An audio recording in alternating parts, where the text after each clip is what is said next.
Je voudrais commencer dans la Bible juive par le psaume 147. J'ai un message en effet à vous partager ce matin. Nous allons lire le psaume 147 et je vais demander à Valérie si elle veut bien le lire, s'il te plaît. Un psaume d'introduction. Et Michel nous partagera une pensée également. Gloire à toi, Jésus. Gloire te soit rendue. En entier? Oui, s'il te plaît, Valérie. Alléluia. Qu'il est bon de chanter des louanges à notre Dieu, qu'il est doux, qu'il est convenable de le louer. Adonai rebâtit Yerushalayim, il rassemble les dispersés d'Israël, il guérit les cœurs brisés et bande leurs blessures, il détermine le nombre des étoiles et il les appelle par leur nom. Notre Dieu est grand, sa puissance est vaste, sa sagesse surpasse toute parole. Adonai soutient les humbles, mais il abaisse les méchants jusqu'à terre. Chantez à Adonai avec des actions de grâce, chantez des louanges à notre Dieu sur la lyre. Il voile le ciel de nuages, il fournit la pluie à la terre, il fait pousser l'herbe sur les collines, il donne la nourriture aux animaux, même aux jeunes corbeaux lorsqu'ils crient. Il ne prend aucun plaisir à la force d'un cheval, aucun plaisir à la rapidité d'un coureur. Adonai prend plaisir en ceux qui le craignent, en ceux qui s'attendent à sa grâce. Glorifie Adonai, Yerushalayim, loue ton Dieu Zion, car il renforce les verrous de tes portes, il bénit les fils qui sont en toi, il amène la paix dans tes frontières, il te rassasie du meilleur blé. Il envoie sa parole sur la terre, son commandement court rapidement. Ainsi, il donne la neige comme la laine, il répand le givre comme les cendres. Il envoie les cristaux de glace comme les miettes de pain. Qui peut supporter un tel froid? Alors il envoie sa parole et les fait fondre. Il fait souffler le vent et l'eau coule. Il révèle ses paroles à Jacob, ses lois et ses ordonnances à Israël. Il n'a pas fait cela pour d'autres nations. Elles ne connaissent pas ses ordonnances. Alléluia. Amen. Gloire à Dieu. Voilà pour l'introduction. Nous y reviendrons plus tard. Chérie, si tu veux nous partager. Oui, une petite histoire. Pour voir si nous sommes bien sur le bon faisceau, sur la bonne fréquence. T'as mis le micro? Oui. Pardon? Non, c'est bon, c'est bon. Alors, c'est l'arbre à souhait. En janvier 2004, dans le hall de la Maison de la Communication d'une préfecture de France, trônait un arbre spécial. L'arbre à souhait. Cet arbre planté dans un seau dressait fièrement ses branches nues sur lesquelles fleurissaient des tas de petits cœurs en papier rose. Sur chacun de ces papiers figurait un souhait pour la nouvelle année. On pouvait lire toutes sortes de vœux. Bonne année au monde entier, paix et santé pour tous. Il faut partager les richesses du monde. Certains ont émis un souhait plus personnel de réussite. Le concepteur de cet arbre à souhait pense que dans notre monde qui souffre, ils peuvent faire sortir quelque chose de beau grâce aux vœux de chacun pour un monde meilleur. À voir le nombre de papiers accrochés, les visiteurs ont été enthousiasmés par cette idée. Nous avons besoin d'espoir pour vivre. Être sans espoir, c'est déprimant. Chaque année, nous entendons de belles promesses faites par les politiciens. Mais finalement, combien sont vraiment tenus? Dans la Bible, beaucoup de textes parlent d'espérance, de promesses déjà accomplies et d'autres qui s'accompliront plus tard. Ces promesses, nous pouvons être sûrs qu'elles seront tenues car elles viennent de Dieu, qui nous aime et qui veut notre bonheur. Ce que Dieu veut faire d'abord, c'est transformer notre cœur pour enlever notre égoïsme et notre orgueil. Ensuite, il mettra à la place une vie nouvelle, un véritable amour pour lui et pour notre prochain. Alors, nous aurons des raisons d'espérer et cet espoir ne sera pas déçu. Et alors, j'ai été voir dans Hébreux 6, à partir du verset 13, Lorsque Dieu fit la promesse à Abraham, ne pouvant jurer par un plus grand que lui, il jura par lui-même et dit, certainement, je te bénirai et je te multiplierai ta postérité. C'est ainsi qu'Abraham, ayant persévéré, obtint ce qui lui avait été promis. Amen, amen, Or, amen, les amen. hommes jugent par celui qui est plus grand qu'eux. Et le serment est une garantie qui met fin à tous leurs différends. C'est pourquoi Dieu, voulant montrer avec lui d'évidence... Attends, j'ai les yeux qui s'en mêlent là. C'est pourquoi Dieu, voulant montrer avec plus d'évidence aux héritiers de la promesse l'immuabilité de sa résolution, intervint par un serment, afin que par deux choses immuables dans lesquelles il est impossible que Dieu mente, nous trouvions un puissant encouragement. Nous, dont le seul refuge a été de saisir l'espérance qui nous a été proposée, cette espérance, nous la possédons comme une encre dans l'âme, sûre et solide. Elle pénètre au-delà du voile, là où Jésus est entré pour nous, comme précurseur, ayant été fait souverain sacrificateur pour toujours, selon l'ordre de Melchisédek. Donc, on sait à qui, sur quelle fréquence on doit se tenir, on sait à qui nous devons faire confiance pour récolter ces bons fruits que Dieu a mis à part pour chacun de nous. Amen. Alléluia.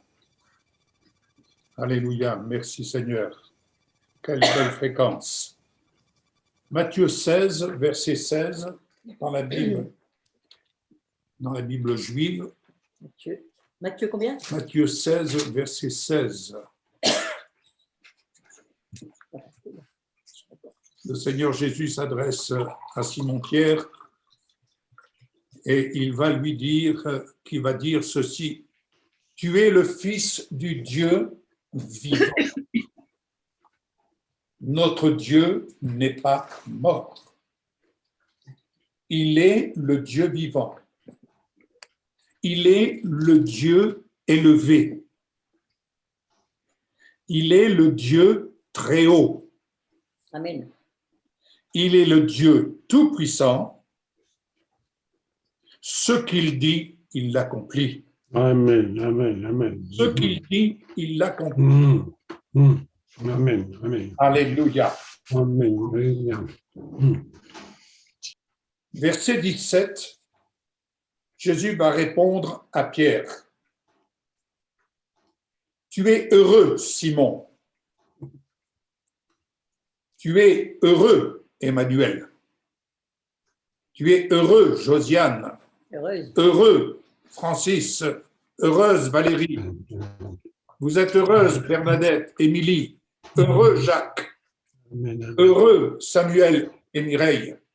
Heureux sommes-nous, car ce ne sont pas la chair et le sang qui nous ont révélé cela. Ce n'est pas un homme, mais c'est notre Père qui est dans le ciel, lieu élevé au-dessus de tout. Amen. Lieu élevé au-dessus de tout. N'essayons pas de ramener ce qui est élevé au niveau, De la terre. à notre niveau terrestre. C'est à nous qu'il appartient maintenant d'aller à la rencontre du Dieu très haut. Ah, tu n'as plus Hébreu. Hébreu C'est 13. à nous. Hébreu 13. 6. Hébreu 6. Ah, 6, 13.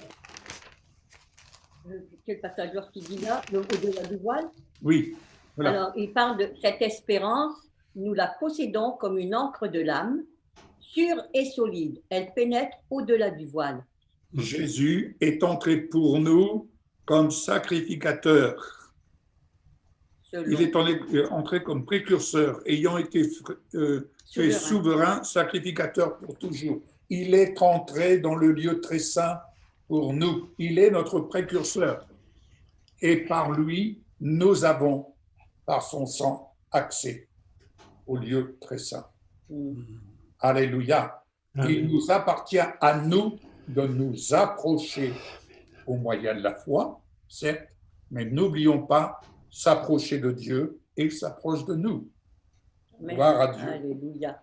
Ainsi, quand le Seigneur dit à Simon, tu es heureux parce que c'est mon Père qui te révèle cela. Bien-aimé, ce qui nous est révélé à partir d'en haut et non pas à partir d'en bas. Vous allez comprendre pourquoi. Verset 18. Verset 18, il dit donc, tu es heureux, Simon, tu es heureux d'être à ce niveau de révélation. Car à ce niveau de révélation, je peux bâtir ma communauté. Bien-aimé, j'aime bien ce terme de communauté. On parle d'église, bien entendu. Mais tu es heureux d'être à ce niveau de révélation, d'où, pour parvenir à ce niveau de révélation, n'est-ce pas? Ce n'est pas une question de connaissance intellectuelle, c'est une question de communion. C'est une question, comme Michel l'a souligné, c'est une question d'être sur le bon faisceau. Et comme Jésus le dit, celui qui me cherche me trouve.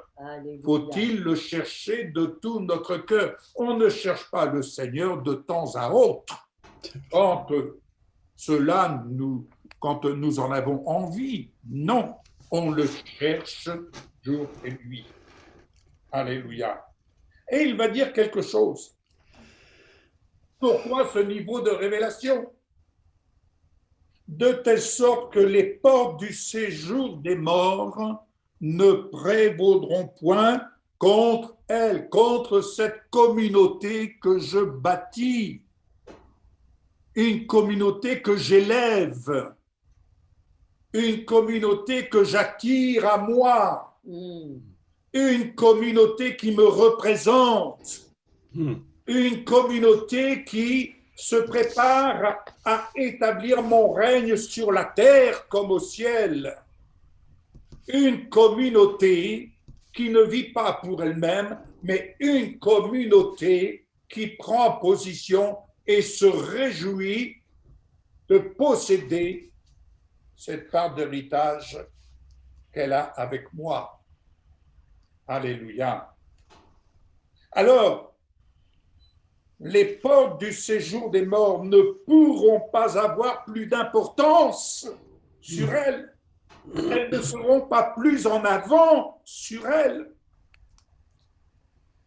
Dès lors que j'ai plus d'importance pour ma communauté, car j'en suis le chef, j'en suis le bâtisseur, j'en suis le souverain, j'en suis le conducteur, j'en suis la tête, et cette communauté représente les membres de mon corps.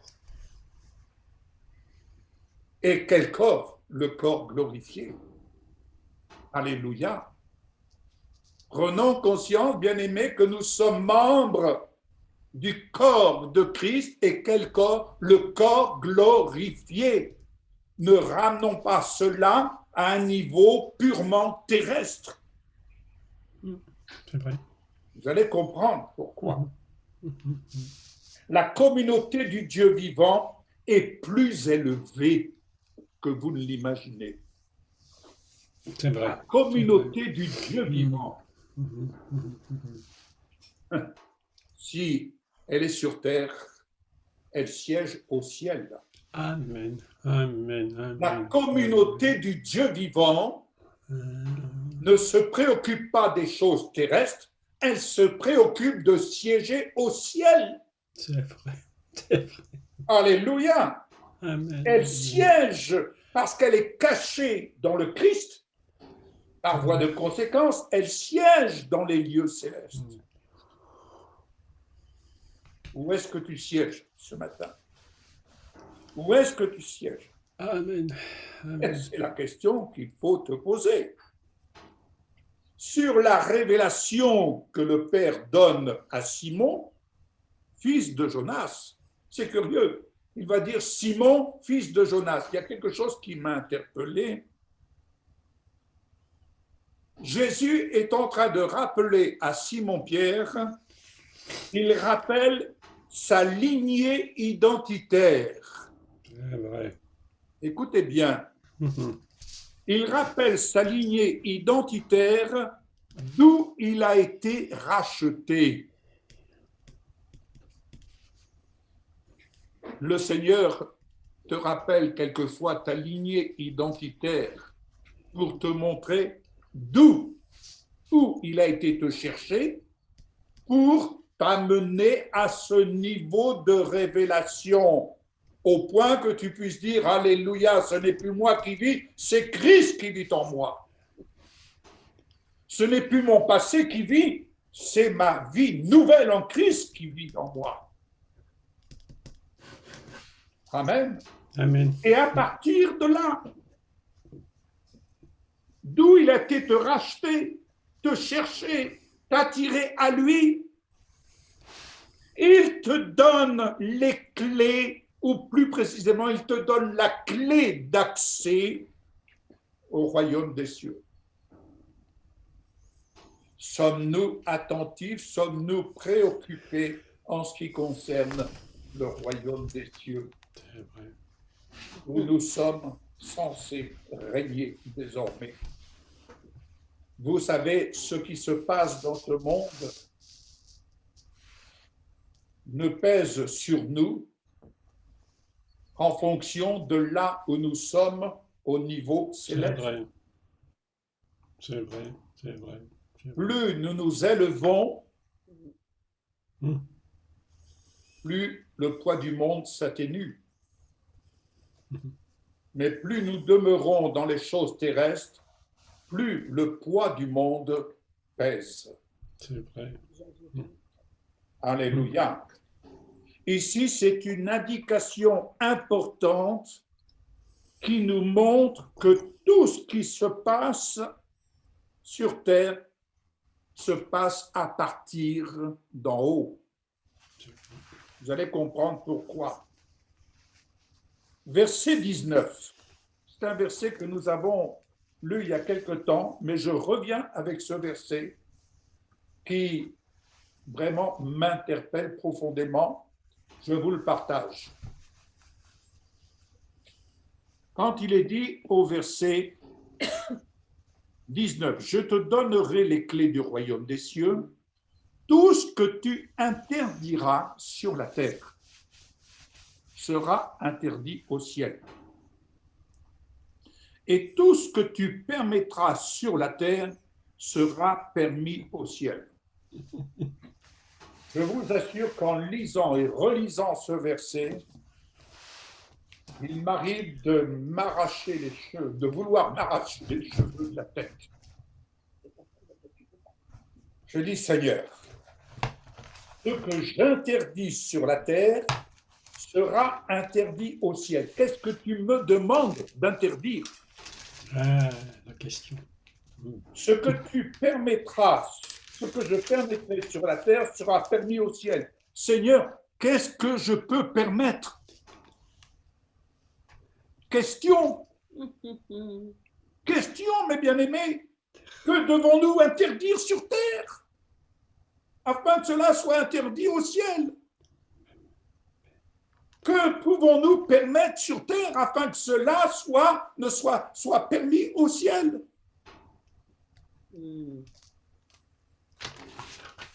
Bien-aimés, essayons de percer ici le mystère. Allons confronter avec, dans l'évangile de Jean au chapitre 5. Évangile de Jean, chapitre 5, verset 19.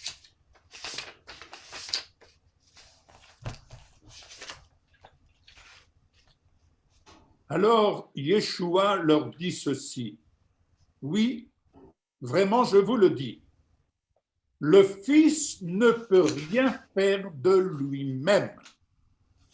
Amen. Si donc le Fils ne peut rien faire de lui-même, comment pourrais-je prétendre et comment pourrions-nous prétendre décider de faire selon ce que nous estimons devoir faire.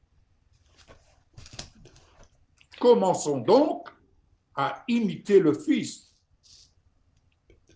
Le Fils dit, tout ce que le Père fait, tout ce que le Père fait, le Fils le fait également. Pourquoi? Parce qu'il ne fait que ce qu'il voit le Père faire. Vision, perception des choses d'en haut, perception de la volonté de Dieu en haut, dans le ciel, conformément à sa parole. Alors, comprenons que Jésus ne fait que ce qu'il voit faire au Père. Et à ce titre, le Père aime le Fils et lui montre tout ce qu'il fait. Bien-aimés, ne sommes-nous pas enfants de Dieu, adoptés par le Père? Et le Père veut nous montrer tout ce qu'il fait. Mais pour voir tout ce qu'il fait, faut-il que nous détachions notre regard, notre attention de tout ce qui peut nous préoccuper, en tout cas vise à nous préoccuper sur terre. De telle sorte que ce que nous voyons à partir du ciel, conformément à la volonté de Dieu, nous pouvons interdire sur la terre, afin que cela soit interdit dans le ciel. Écoutez, je vais encore vous dire une chose.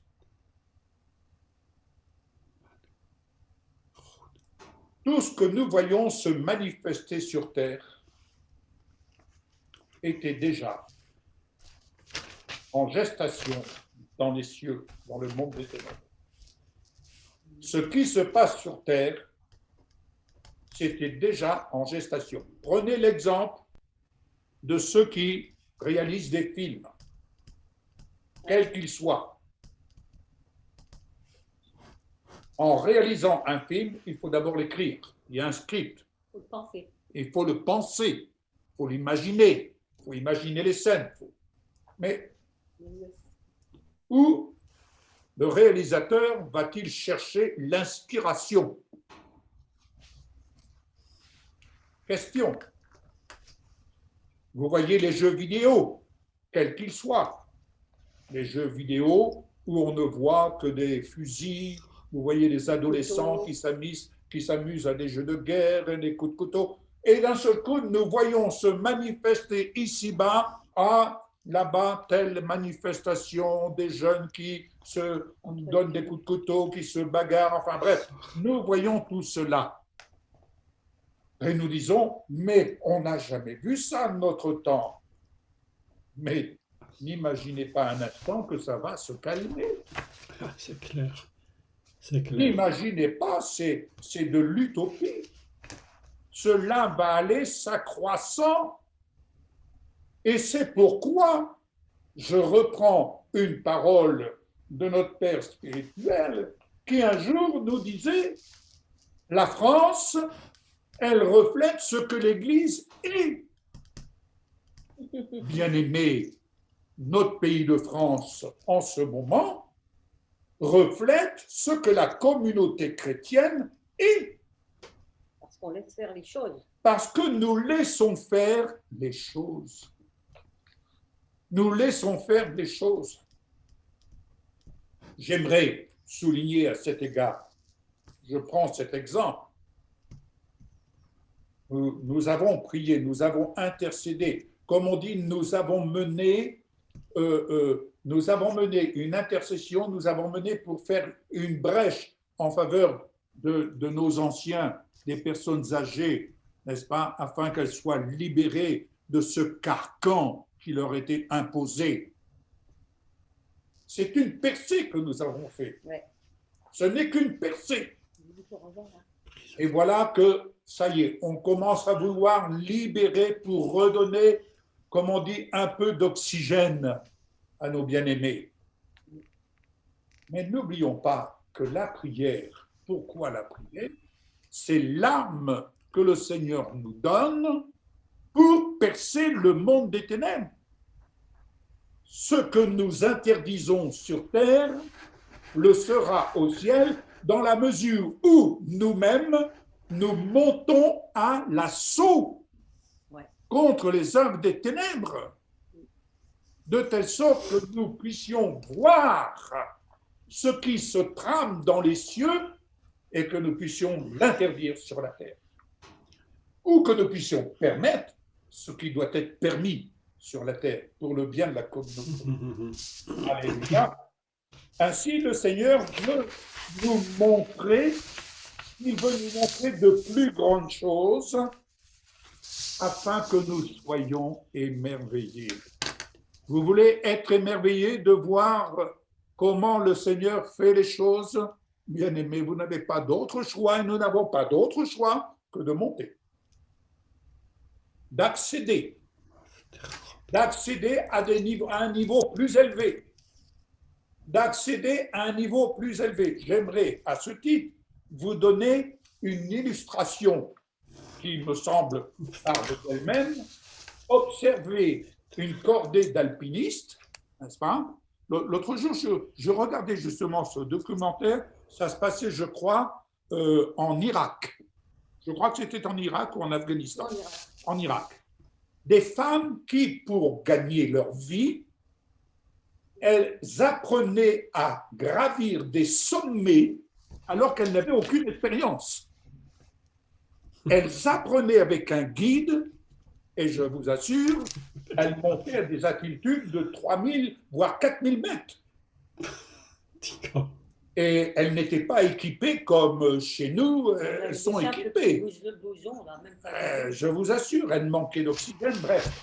Mais pour gagner leur vie, elles apprenaient déjà sur les bases tout ce qui devait être au niveau de la cordée. Bien. Et certaines d'entre elles, ayant bien entendu étant attachées les unes aux autres, il y en a qui tombaient dans des glaciers. Et heureusement, les autres étaient là pour la remonter.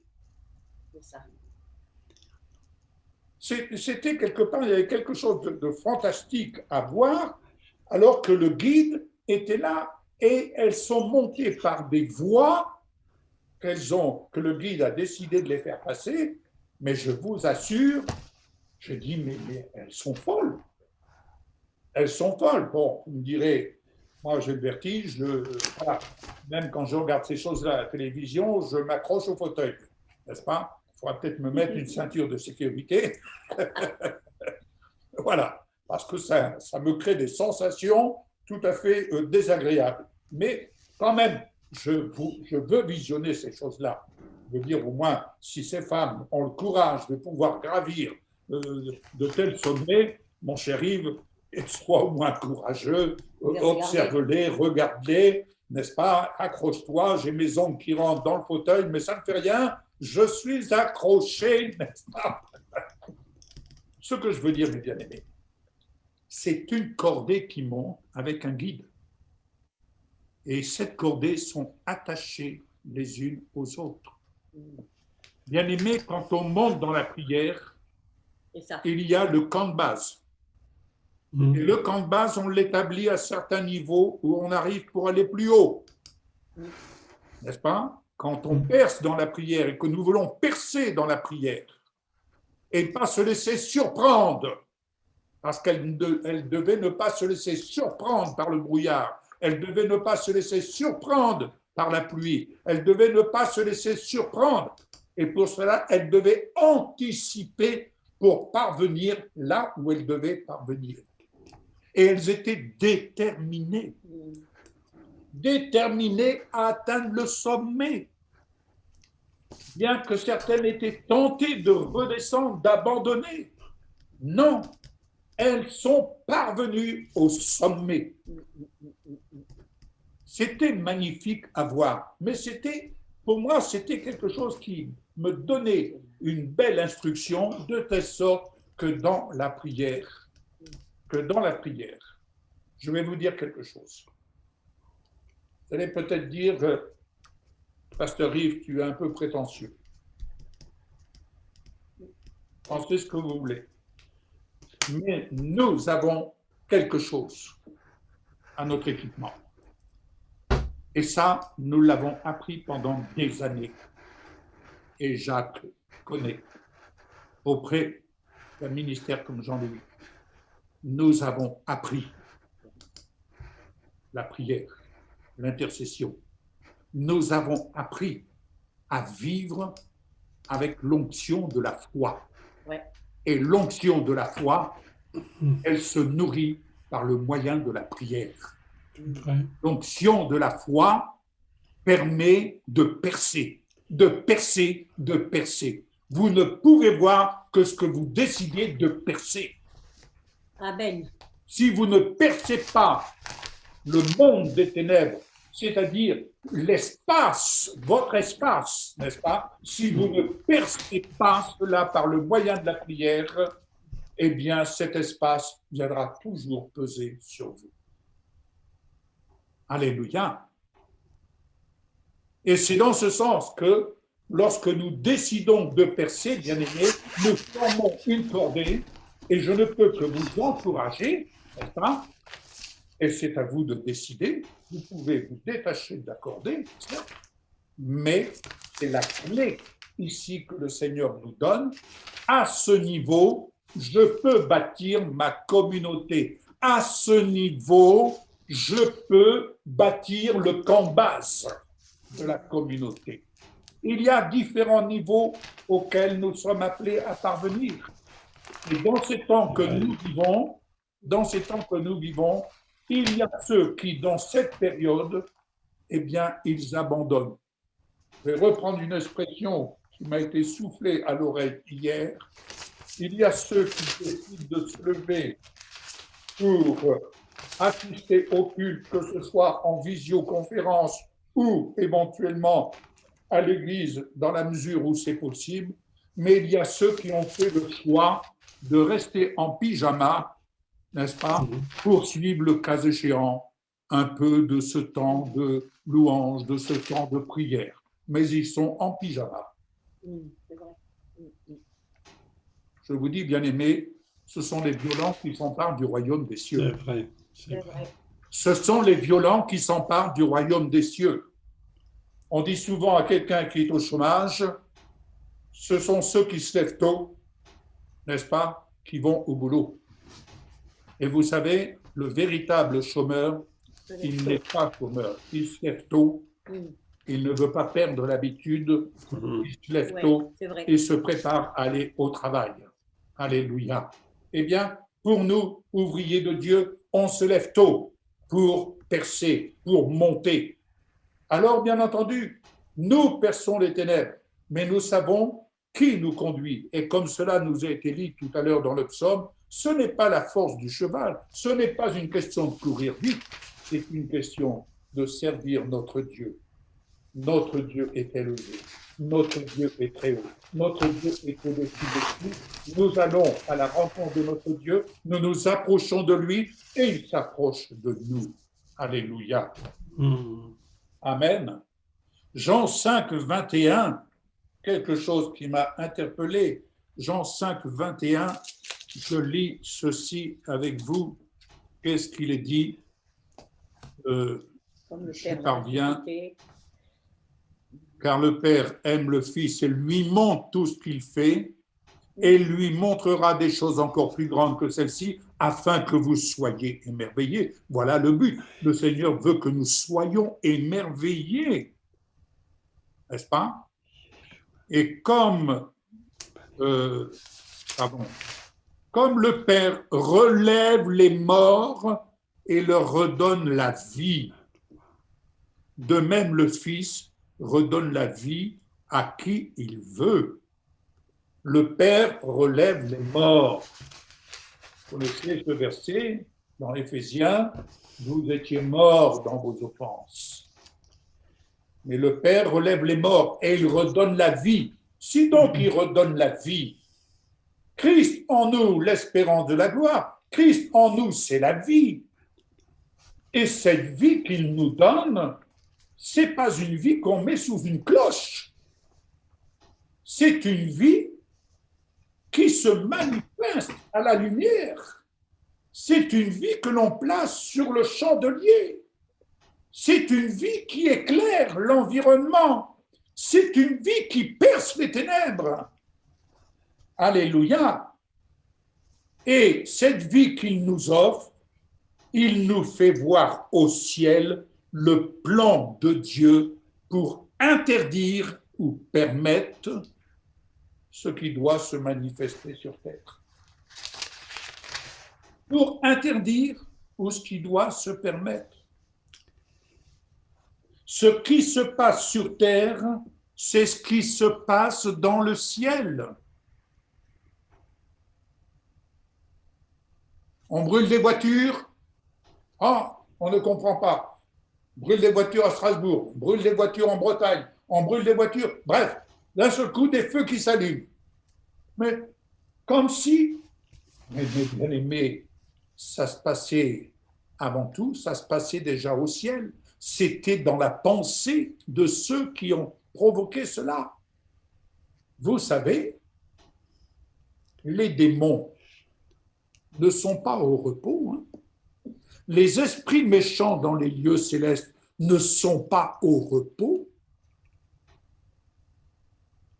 Et nous sommes là, oh Seigneur, tu vois, mais le Seigneur dit, mais attendez, venez plus haut et vous verrez ce que je vois. Ouais. Et vous verrez encore mieux et vous serez surpris de ce que je vois. Je vois mieux que vous. Je vois mieux que vous et c'est ce que je veux vous montrer. Et ce pourquoi je réveille les morts. Je les relève, je réveille les morts. Je leur redonne la vie, je leur redonne la vue. Afin que chacun prenne position. Tout commence par la pensée. En fait, dans ce monde des ténèbres, ceux qui agissent ainsi, ils visionnent ce qu'ils pensent. Ils voient, ils visionnent et ils passent à l'action. Alléluia. Ils visionnent ce qu'ils pensent, ils visionnent ce qu'ils méditent, ce qu'ils ruminent. Quel en est le sujet? En ce moment, pendant un temps, c'était les joggeuses qui se faisaient kidnapper, étrangler, bref. Là, maintenant, ce sont des adolescents et on cherche les prétextes, on cherche les causes. Mais tout se passe en haut. Les coups de couteau, c'est là-bas. Demain, ça viendra dans les campagnes.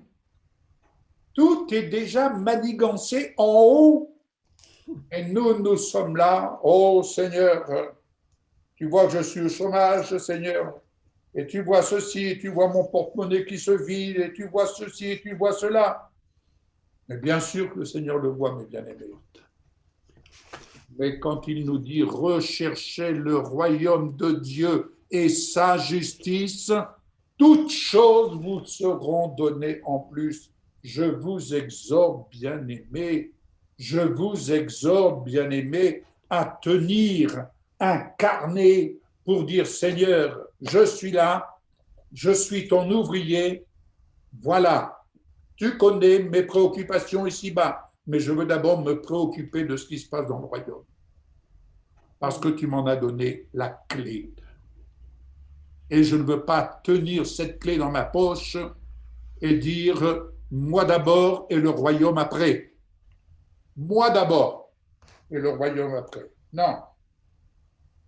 Ainsi, Jésus pouvait dire « je me nourris de ce que je pense.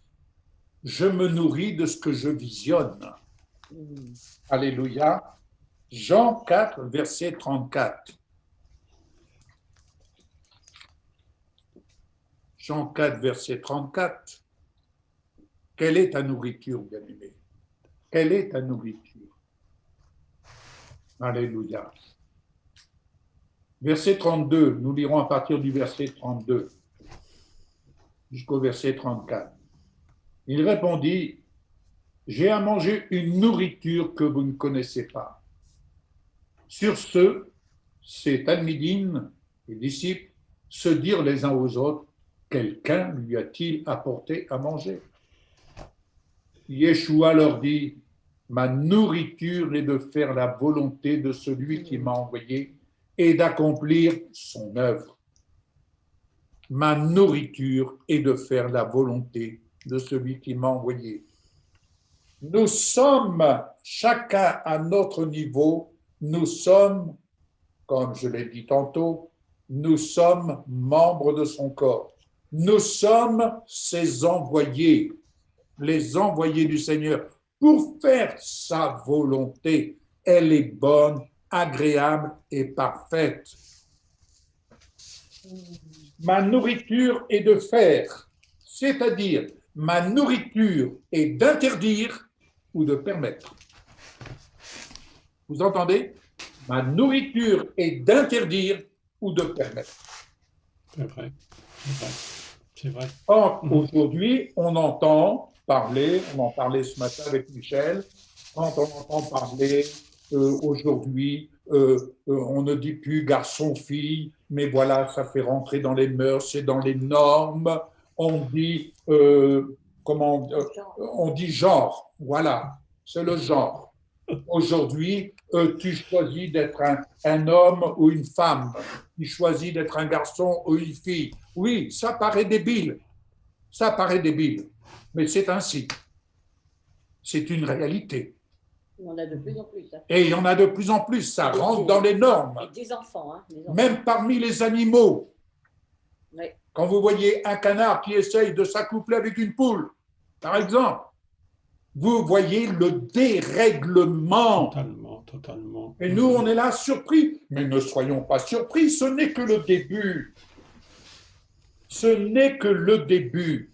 Viendra le temps, bien-aimé, où les hommes, les femmes chercheront à fuir et se cacher dans les grottes. Parce qu'ils ne pourront plus supporter de voir l'abomination. Mais les gens ne se préparent pas à cela. Les gens sont surpris. Ça me rappelle cette anecdote. C'est une anecdote, mais qui quand même, dans cette anecdote, le Seigneur m'a instruit quelque chose. On disait à une certaine époque, il ne faut pas aller dans les cafés, dans les bars, ce n'est pas bien, c'est le diable, c'est ceci, c'est cela. Ok. Jésus allait au milieu des gens de mauvaise vie. Attention, il n'y allait pas en touriste. Il montait sur la montagne avant.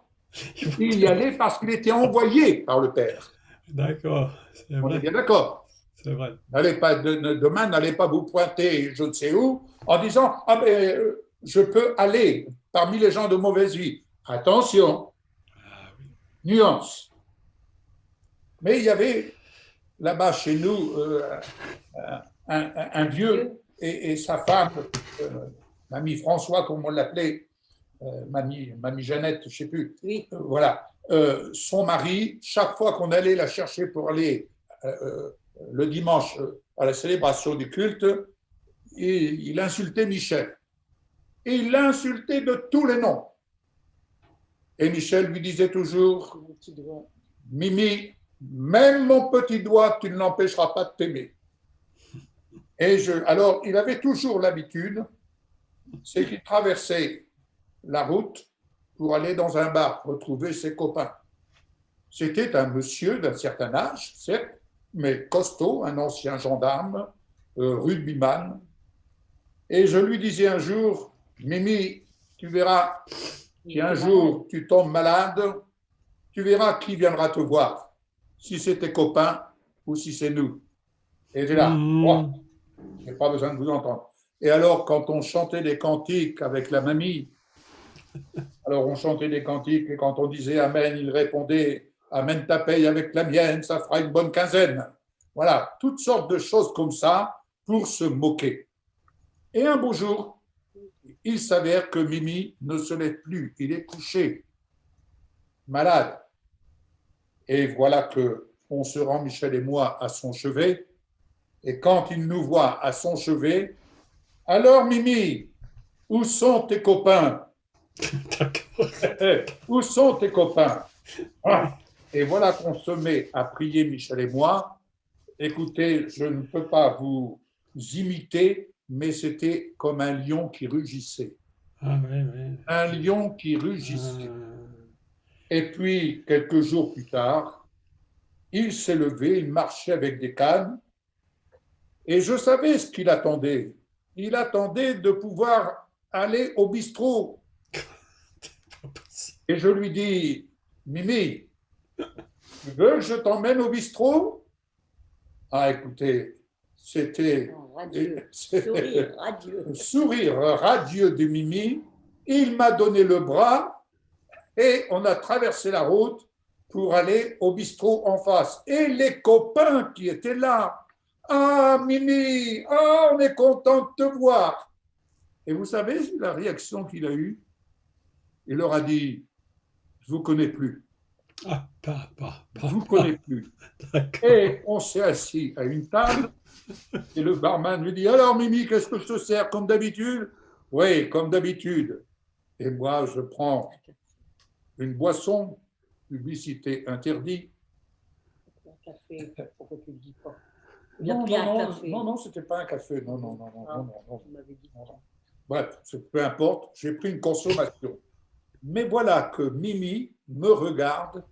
Voilà, comme tu es là, Jacques. Ouais, il me regarde. Il me dit, dis donc, ton patron là-haut, il va rien dire que tu es là avec moi. D'accord. Et je lui réponds, Mimi, mon patron, comme tu dis, il est là où sont les malades. Ah.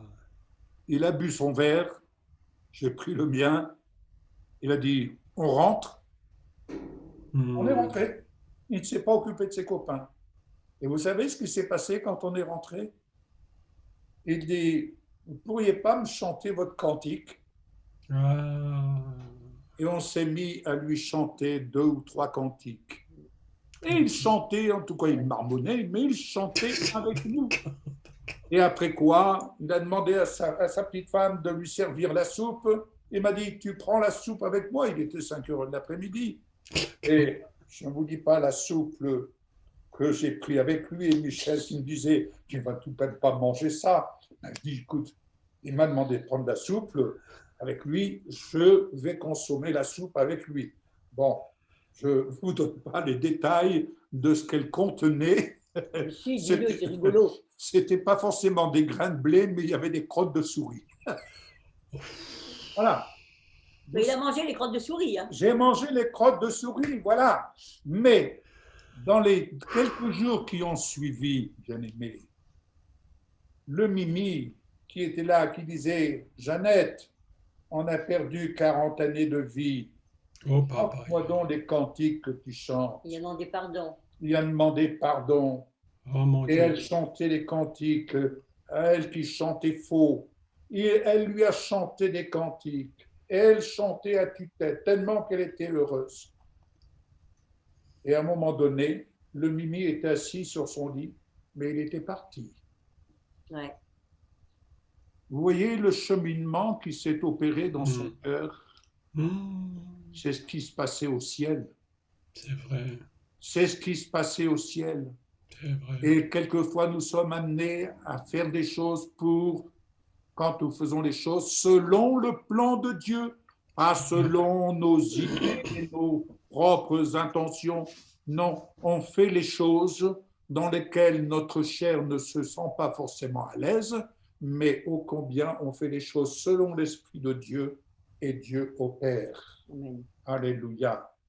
Je suis convaincu que le moment venu, nous retrouverons Amen. des gens comme cela, comme Amen. nous les retrouverons au ciel.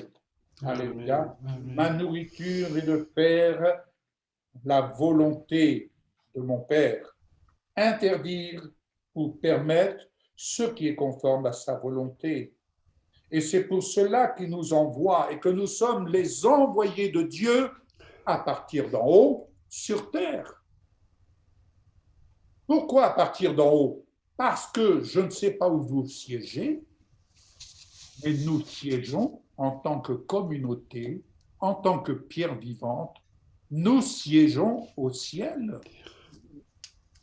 Est-ce que vous savez que lorsque vous allez vous coucher, c'est votre corps qui s'allonge, mais dans vos pensées, dans votre esprit, savez-vous que vous siégez au ciel? Dans la journée, quand vous êtes à table, savez-vous que vous siégez au ciel? Et tout ce que vous voyez s'opérer sur la terre, savez-vous que cela s'opère à partir du ciel? Car c'est à partir du ciel. C'est à partir du ciel que nous permettons ou que nous interdisons. Amen. Alors, verset 35 dans l'évangile de Jean 4, verset 35. Alléluia. Jésus va dire, n'avez-vous pas un proverbe qui dit, encore 4 mois et vient la moisson? Eh bien, voici ce que je vous dis. Ouvrez les yeux et regardez les champs. Mais dites-moi, pourquoi il leur dit ouvrez les yeux? Ah oui, ils avaient les yeux ouverts. Non, il y a une différence. On peut avoir les yeux ouverts et ne pas voir. C'est vrai. On peut avoir les yeux ouverts, et je reprendrai ce que notre frère Jacques nous partageait il y a quelque temps, on peut avoir les yeux ouverts et être aveugle. Eh oui. Eh oui. On peut avoir des oreilles pour entendre et ne rien entendre. On peut être vivant, quoique mort, dans nos offenses, dans l'ignorance. Bien-aimés, quand nous disons que sa parole est une lumière sur notre chemin, elle devient lumière quand on lui donne le verbe, quand on l'exprime, elle devient puissance. Il n'y a pas de lumière sans puissance. Il n'y a pas de lumière sans source, la source d'énergie. Alléluia.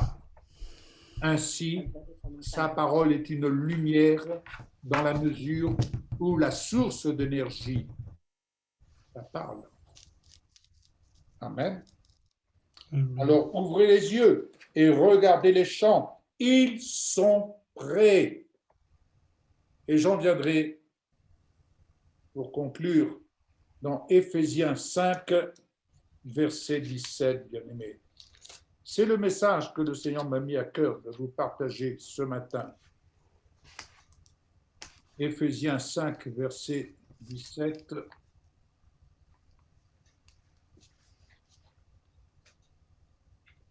Gloire à toi, Jésus. Gloire à toi. Alléluia.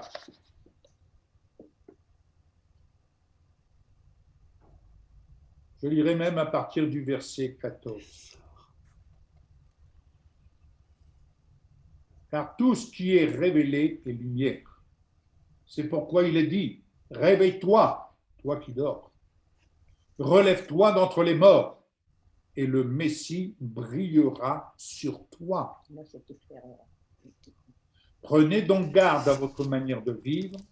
Ne vous conduisez pas comme étant dépourvus de sagesse, mais comme des sages. Faites un bon usage de votre temps, car les jours sont mauvais. Ne soyez donc pas insensés, efforcez-vous plutôt de discerner la volonté du Seigneur. Discerner à partir du ciel. Vous savez, je pense toujours à mon ami Noé, n'est-ce pas, pour construire l'arche selon le plan qui lui était indiqué, il fallait qu'il siège au ciel. Parce qu'il n'avait pas d'informatique, il n'avait rien pour dire préparer, n'est-ce pas, tous les schémas. Le schéma était divin et c'est au fur et à mesure que cela lui était révélé. Et il fallait donc qu'il siège au ciel. Et à partir de là, il pouvait construire l'arche selon les mesures, les directives qui lui étaient données. Insensé pour le monde, bien entendu. Tout ce que nous pouvons faire selon la sagesse de Dieu est insensé pour le monde. Mais c'est la sagesse de Dieu qui s'impose. Et c'est encore la sagesse de Dieu qui s'imposera dans les derniers temps. Alléluia, ne l'oublions pas. Galates 5, à partir du verset 16, et c'est là que je vais conclure par ce passage. Ce que nous permettons ou interdisons. À partir du verset 16. Voici donc ce que je veux dire. Conduisez vos vies selon l'esprit.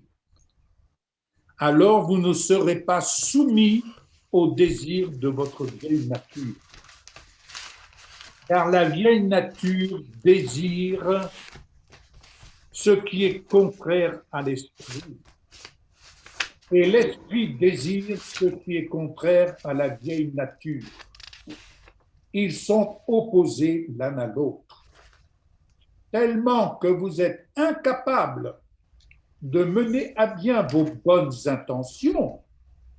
Mais si c'est l'esprit qui vous dirige, vous n'êtes donc plus soumis à ce système pervers qui a changé la Torah en légalisme. Et la manifestation de notre vieille nature est parfaitement évidente. Elle s'exprime dans l'immoralité sexuelle, l'impureté, l'indécence, le culte des idoles, l'abus des drogues en relation avec l'occulte, les dissensions, les querelles, les jalousies et les colères, les ambitions égoïstes, les scissions, les machinations, les envies, l'ivrognerie, les orgies et les choses semblables. Je vous mets en garde maintenant, comme je l'avais déjà fait, ceux qui pratiquent ces choses n'auront pas part au royaume de Dieu. Mais le fruit de l'esprit est l'amour, la joie, la paix, la patience, la bienveillance, la bonté, la fidélité, l'humilité et la maîtrise de soi. Il n'est rien dans la Torah qui s'oppose à de telles choses. Or, ceux qui appartiennent au Messie Yeshua ont fait mourir sur le poteau leur vieille nature avec ses passions et ses désirs. Puisque c'est par l'Esprit que nous avons la vie, laissons aussi l'Esprit nous diriger pour conduire nos vies jour après jour. Ne devenons pas vaniteux en nous provoquant les uns les autres et en nous enviant mutuellement. Amen. Amen. Voilà, bien-aimés, ce que je voulais vous partager ce matin. Interdisons sur terre ce qui doit l'être dans le ciel, et où les esprits méchants se liguent contre la communauté que nous formons.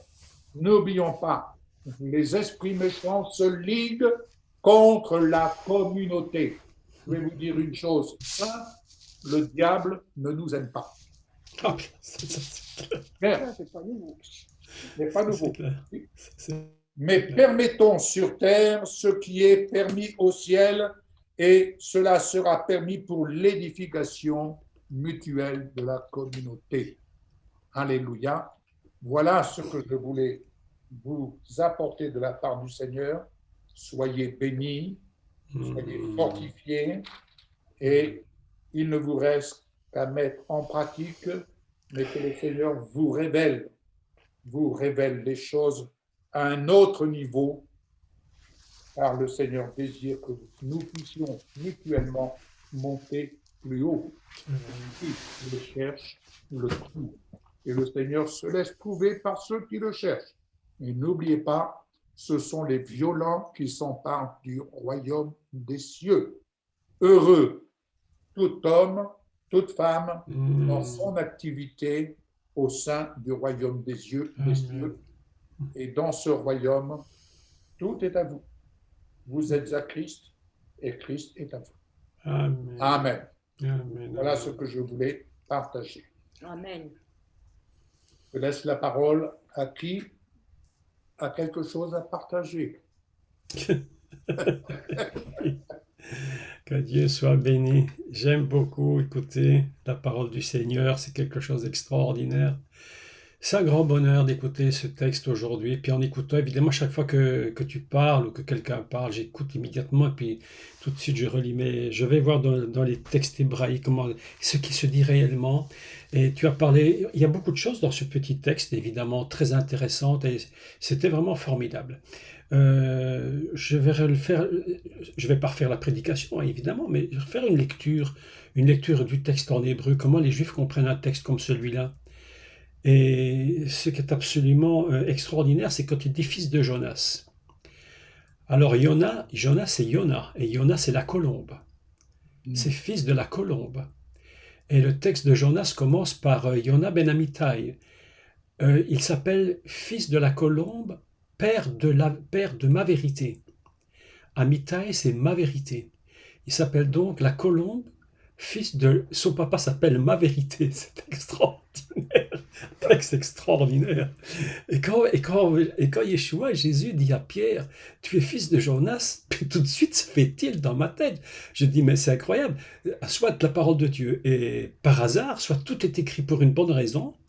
Mais en fait, l'histoire de Jonas, donc de la colombe, c'est absolument extraordinaire parce que il lui dit, va apporter la bonne nouvelle, va leur dire que je vais les sauver. Et malgré qu'il est malgré qu'il est un prophète, il résiste à Dieu. Il va résister. Et il va pas vouloir y aller parce qu'il se dit, mais c'est trop dangereux, trop dangereux. Mais ils vont me tuer si je vais là-bas. Il faut savoir que les gens de Ninive, à l'époque, Ninive, c'était la ville qui se trouvait la plus loin qu'on pouvait connaître à l'époque. C'était la limite maximum qu'on pouvait se rendre. Et il va à Ninive, il dit, mais si je vais à cette limite, mais c'est la fin, ils vont m'exterminer. Alors, même que la parole de Dieu s'adresse à lui, que son père s'appelle ma vérité, et que lui s'appelle la colombe, c'est un truc de fou, une histoire de fou. Jonas décide de ne pas y aller. Et on connaît toute l'histoire de Jonas, et puis à un moment donné, bon, on ne va pas rentrer dans l'histoire de Jonas, mais quand même, ça m'a beaucoup parlé, parce que quand il dit, je te donnerai les clés du royaume des cieux, je me suis dit, mais qu'est-ce qu'un juif peut comprendre de cette chose? Parce que nous, on a une idée dans notre tête, et je vais vous dire, l'idée qu'on a dans notre tête, c'est qu'on a les clés, des clés. Et c'est tellement vrai que même le Vatican, c'est l'artière du pape, il a 2 clés, si je ne me trompe, ou enfin minimum 2, hein, parce qu'il croit toujours que bon. Oh, mais le texte hébreu ne dit pas ça. Le texte hébreu, en fait, dans la traduction, il appelle ça mafterot, les clés. Et vous savez ce que c'est que mafterot en hébreu? C'est bien d'une racine hébraïque qui est pétar. Et vous savez ce que le pétar, ce sont les portes du tabernacle. Il dit, en réalité, je te donne les portes du tabernacle des ciels. C'est ça qu'il dit. C'est pas des clés pour ouvrir des serrures. Ça n'a rien à voir. Je te donne les portes qui permettent de rentrer dans le tabernacle céleste pour accéder au sein des saints célestes. Alléluia. C'est ça qu'il dit. Alors je dis, c'est plus une question de clé et de serrure. On n'est plus du tout dans le système. Et donc il faut étudier qu'est-ce que c'est que ces portes célestes, ces portes du tabernacle qui ont chacune des révélations différentes. Chaque porte du tabernacle, il y en a 3. Il y a le premier voile qui est une porte Massar Shahar, etc. Le deuxième voile qui permet de rentrer dans le lieu saint, et puis le dernier qui va permettre de rentrer dans le saint des saints. Et il dit à Pierre, écoute Pierre, je te donne les portes du tabernacle céleste. Voilà un truc absolument extraordinaire. Moi, quand j'ai relu le texte, je me suis dit, est-ce que c'est la même traduction dans toutes les traductions bibliques? Donc en fait, j'ai ici une traduction hébraïque, ça c'est une Bible strictement en hébreu, il n'y a pas de français, c'est que de l'hébreu. Et c'est une traduction qui vient d'Israël. Et puis je regarde une autre traduction en hébreu, celle-ci, qui vient d'Angleterre, une traduction. Et je me suis dit, mais est-ce qu'ils disent la même chose? En fait, il utilise exactement les mêmes termes. Donc je me suis dit, si c'est exactement les mêmes termes, à l'origine, c'était la même idée qui était existante. Donc, voilà que nous avons un personnage qui est Pierre, dont le père s'appelle ma vérité. C'est extraordinaire. et à qui Dieu dit, tu vas partir pour annoncer la bonne nouvelle. Et en fait, cette bonne nouvelle est extraordinaire parce que il lui dit pour que tu puisses aller jusqu'au bout dans le tabernacle céleste, parce que comme tu disais tout à l'heure, il sait bien la vérité, tout se passe là-haut. Il n'a pas dit je te donne les clés du royaume terrestre. Il a dit je te donne les clés des ciels. Il a dit je te donne les clés du tabernacle. Je te donne les portes du tabernacle céleste. J'étais complètement étonné. Je me dis mais ça c'est un texte fantastique parce que ça nous ouvre complètement une autre idée. C'est-à-dire que ce n'est plus une question de clé, une question de serrure, mais une question de rentrer par les portes que Dieu a choisies pour nous trouver dans la présence de Dieu, dans le niveau le plus, j'allais pas le plus saint, mais le plus intérieur. Oui. Le plus intérieur, parce qu'il faut quand même dire une chose, si vous permettez que je dise juste un mot sur le Saint des Saints, ce qu'on appelle le Kodesh HaKodashim. Écoutez bien, écoutez ce que je vais vous dire, ça sort un peu de l'ordinaire, mais j'avais déjà enseigné ça plusieurs fois, c'est que le Saint des Saints n'est pas plus saint que les autres. Il s'appelle le Saint des Saints, donc les saints sont déjà très très saints eux-mêmes. Mais c'est le lieu le plus intérieur du tabernacle. C'est pourquoi les maîtres d'Israël nous disent que probablement même que le parvis serait probablement dans une certaine mesure plus saint que le Saint des Saints, parce qu'il dit si tu ne passes pas par le parvis, donc par la première porte pour aller à l'autel des sacrifices, tu ne peux même pas aller dans le lieu saint, et tu n'as même pas accès au très saint. Donc il dit le lieu le plus saint, ils disent le lieu plus saint des saints de ciel, plus saint de tous, ce serait probablement l'autel des sacrifices.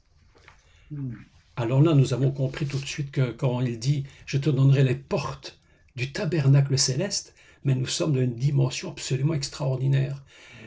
Et alors il dit que et tout ce que et puis il dit tout ce que tu liras sur la terre sera lié dans le ciel. Et en fait, le mot utilisé, c'est un mot qui est un verbe hébraïque qui est assour. Sa racine va être, ils vont traduire de deux, ils vont l'adapter, la conjugaison de plusieurs façons, mais le sens de assour, c'est mettre des chaînes à des prisonniers. Mettre des chaînes aux prisonniers.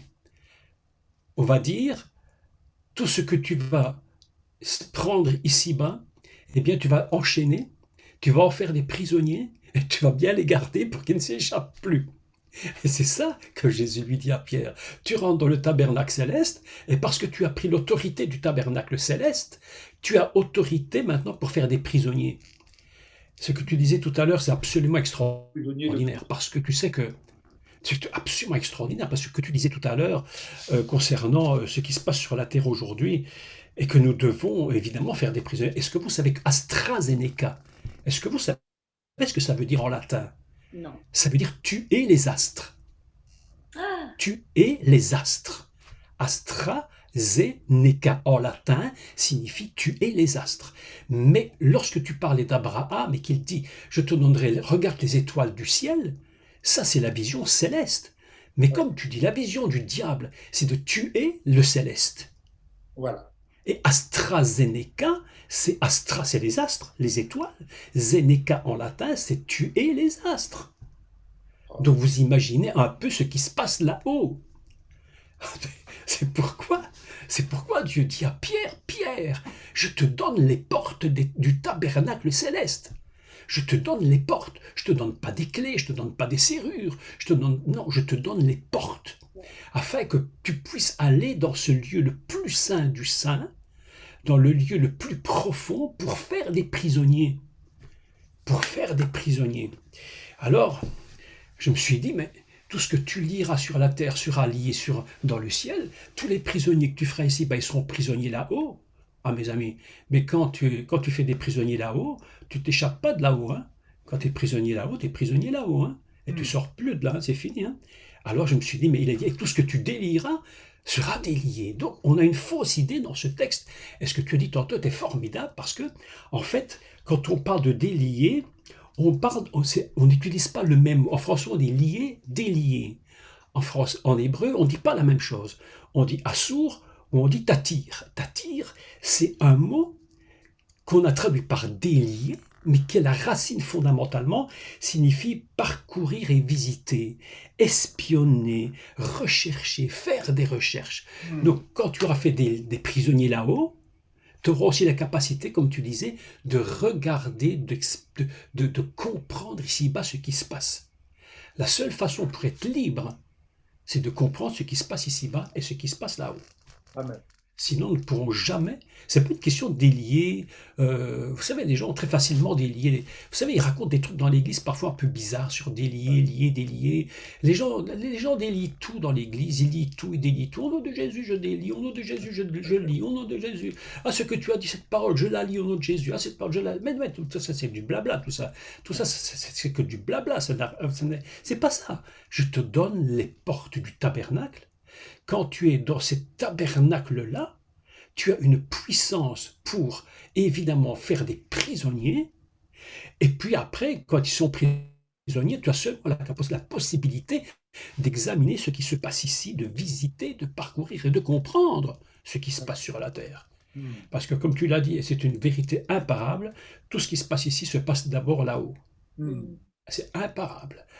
Et lorsque je relisais que AstraZeneca veut dire tuer les étoiles, tuer les astres, je me suis dit, mais qu'est-ce que c'est que cette histoire?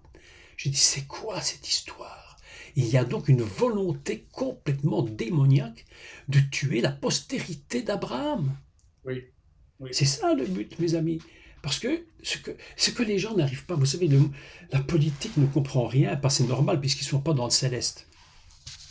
Mais là, écoutez, je vais vous dire quelque chose d'un peu particulier. Mais vous savez que, qu'est-ce que c'est la postérité d'Abraham? C'est quoi la postérité d'Abraham? C'est qui la postérité d'Abraham? En réalité, la postérité d'Abraham, pour beaucoup, ce sera le peuple d'Israël, bien entendu, et puis tous ceux qui vont être attachés à Israël par le Messie. Nous-mêmes, nous faisons partie de la postérité d'Abraham. Mais dans le cœur de Dieu, écoutez-moi bien, Dieu il a une vision beaucoup différente de la nôtre. Dieu ne voit pas comme nous voyons directement. Dieu voit le monde entier, l'humanité entière, et il la voit sauvée. Yes.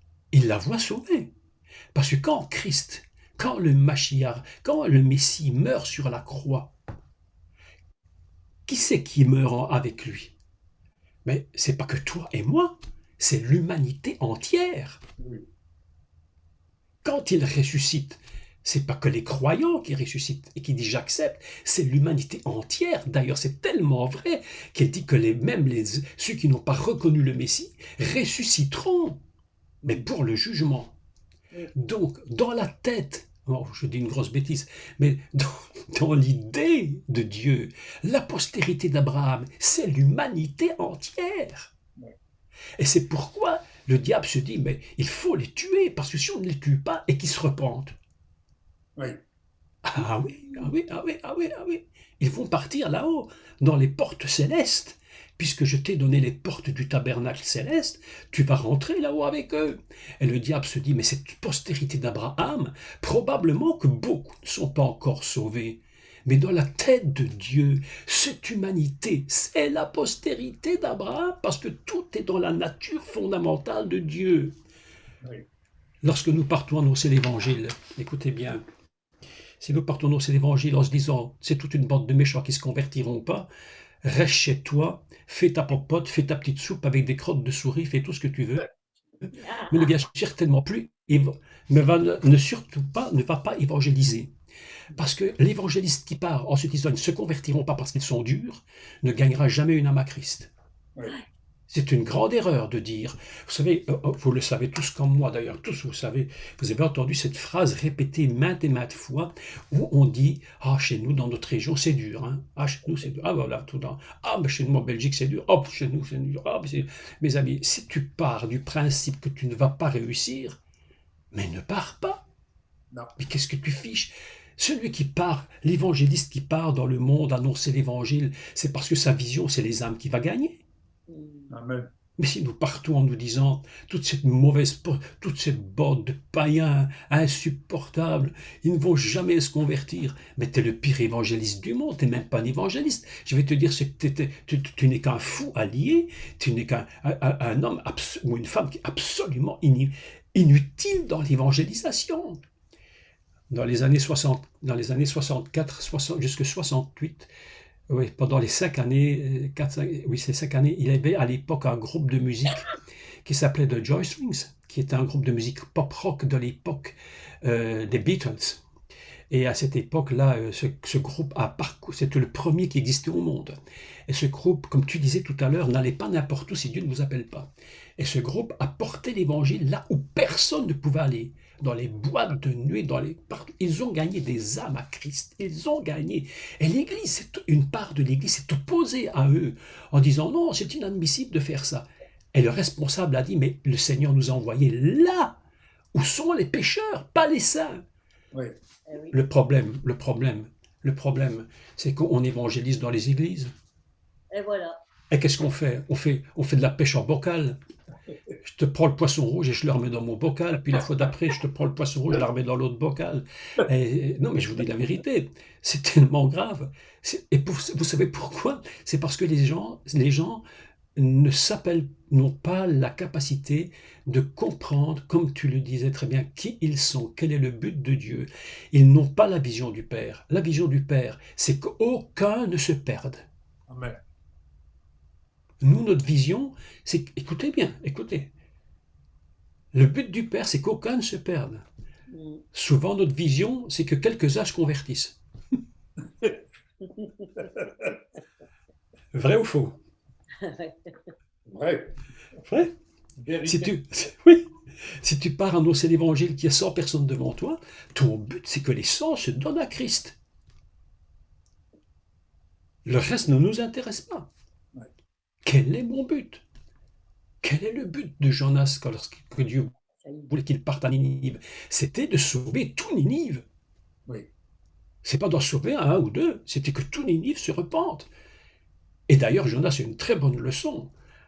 Parce que quand le roi a mis le sac à la cendre et qu'ils se sont repentis, Jonas était même fâché pour vous montrer le mauvais évangéliste. Comment ces méchants, ils sont sauvés? Non, mais écoutez, je vous dis, on marche à côté de nos... Jean-Louis Jaillet disait, mais un jour, Jaillet m'a dit une chose qui m'avait choqué sur le coup, mais il avait bien fait de me le dire, parce que j'ai jamais oublié. Il m'a dit, Jacques, tu marches à côté de tes pompes. Il m'a dit, tu marches à côté de tes pompes, mon vieux. Il m'a dit, tu ne comprends rien. Tu comprends rien. Qu'est-ce que c'est que cette histoire? Sur le coup, j'ai dit, mais qu'est-ce qui va... Et après, j'ai réfléchi, j'ai dit, mais je marche à côté de mes godasses, mais franchement, parce que je n'ai pas compris quelque chose. Mais mes amis, j'ai une vérité, ne jamais oublier. Les clés du royaume des cieux ne sont pas données pour quelques-uns. Les portes du tabernacle sont données pour l'humanité entière. Oui. Pas pour quelques pelés, 3-4 pelés, 4 tondus, qui iront peut-être à l'église, qui n'iront peut-être pas. Le but de Dieu, il regarde l'humanité et il dit, cette humanité, c'est la postérité d'Abraham. Amen. C'est la postérité, toute l'humanité. Nous savons bien qu'il y aura beaucoup qui échappent, qui vont rater le but. Mais le but fondamental dans notre tête, c'est d'annoncer l'évangile en se disant, ils vont comprendre. Parce qu'ils sont la postérité d'Abraham. Le véritable évangéliste, c'est celui-là. Je crois que c'est celui-là. Vous savez, je parlais dans mon dernier cours sur la prière sur Abraham. Et je disais, Abraham était un homme qui était vraiment exceptionnel, un homme qui osait rentrer dans le combat devant Dieu, même tenir tête à Dieu. Ah, j'ai dit, mais qu'est-ce que c'est que ce personnage-là? Non, je dis, ça c'est pas possible. Je dis, Dieu avait dit, je vais détruire Sodome et Gomorrhe. Abraham vient voir Dieu et dit, écoute Dieu, écoute, j'ai quelque chose à te dire. S'il y en avait seulement que 50, est-ce que tu sauverais Sodome et Gomorrhe? Dieu dit, écoute Abraham, oui, je les sauverais, d'accord. Mais c'était tellement grave, tellement grave.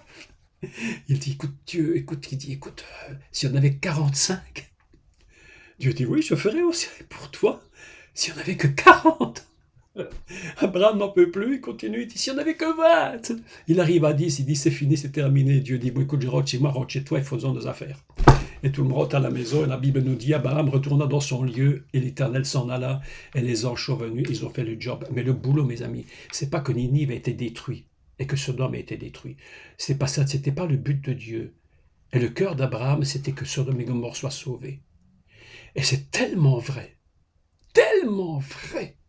que Yeshua plus tard dira, si Sodome et Gomorrhe avaient connu ce que vous connaissez, ils se seraient repentis. Oui. Ouais. Oui. Est-ce que vous imaginez, je sais pas, je réfléchis à l'évangélisation, je pense à l'évangélisation, je me dis aujourd'hui, très peu évangélisent bien, parce qu'ils ont une mauvaise vision du résultat final.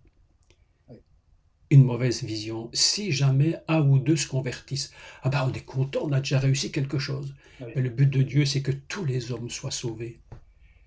Elle dit à Pierre, je bâtirai mon église, comme tu l'as dit tantôt Yves, je bâtirai ma communauté, et pour la bâtir, je te donne les portes du tabernacle céleste, je te donne la capacité de faire des prisonniers et d'examiner sur terre ce qui s'y passe pour comprendre comment tu vas aller faire ton job.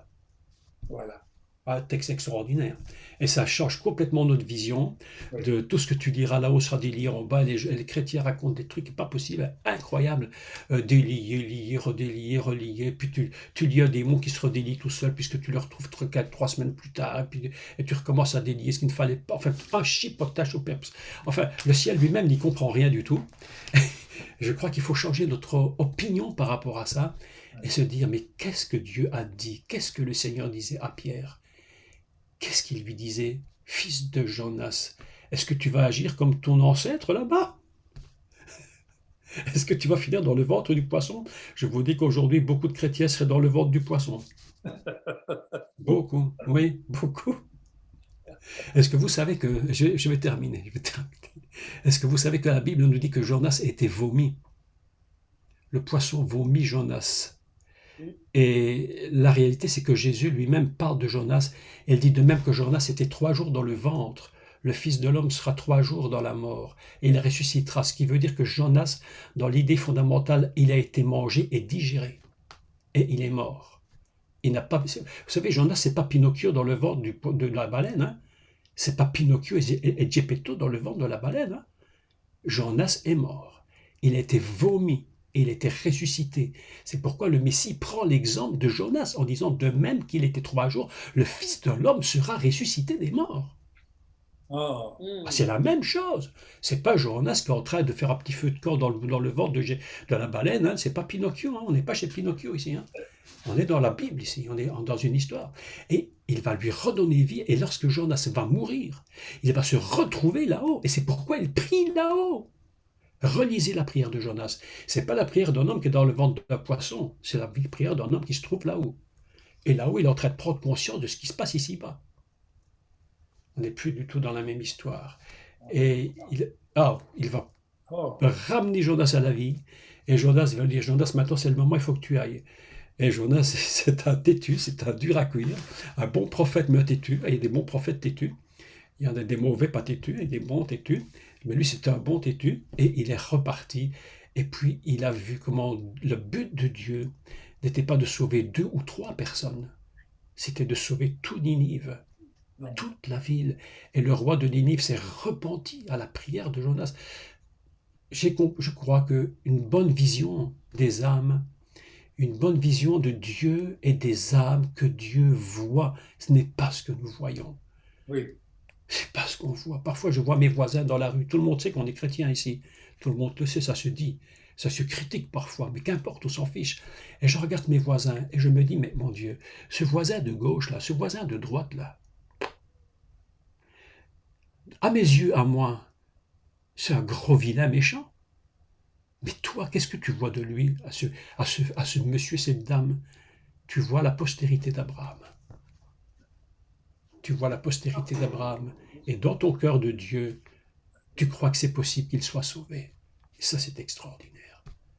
C'est extraordinaire. Enfin, voilà ce que je voulais vous dire en quelques mots, qui m'avait beaucoup frappé quand tu as parlé ce matin. Ça m'a fait réfléchir à ce texte, sur lequel, je t'avouerai, je n'avais pas beaucoup réfléchi avant, mais ce matin, ça m'a fait tilt. J'ai vite regardé mes textes, et je me suis dit, Seigneur, est-ce que nous allons laisser le monde nous détruire? Est-ce qu'on va laisser le monde détruire cette humanité? Est-ce qu'on va laisser le monde tuer les étoiles? Est-ce qu'on va laisser le monde assassiner la postérité d'Abraham. Oui. AstraZeneca, tuer les astres. Oh là là. C'est pourquoi Dieu avait dit à Abraham, monte là-haut, Oui. regarde en haut, et regarde comme moi je vois les âmes et les étoiles. Oui, oui, oui. Et je leur donne à toutes des noms. Est-ce que vous vous rendez compte? Est-ce que vous vous rendez compte que chaque personne sur cette terre, les 7 milliards que nous sommes aujourd'hui, possède tout un nom différent? Alléluia. Et Dieu les regarde et il dit, c'est ceux-là que je veux dans mon royaume. Je veux les amener avec moi. Oui, oui. Et le diable dit, moi je vais mettre quelque chose sur terre qui s'appelle tuer les astres. Je vais les tuer. Et nous allons nous lever. Nous allons rentrer dans les parvis célestes, dans les portes du tabernacle. Nous allons faire des prisonniers. Et nous allons regarder ce qui se passe ici-bas pour gagner des âmes au Seigneur et dire tout est encore possible. Voilà ce que je voulais dire en quelques mots. Merci beaucoup. Amen. Merci, merci, merci.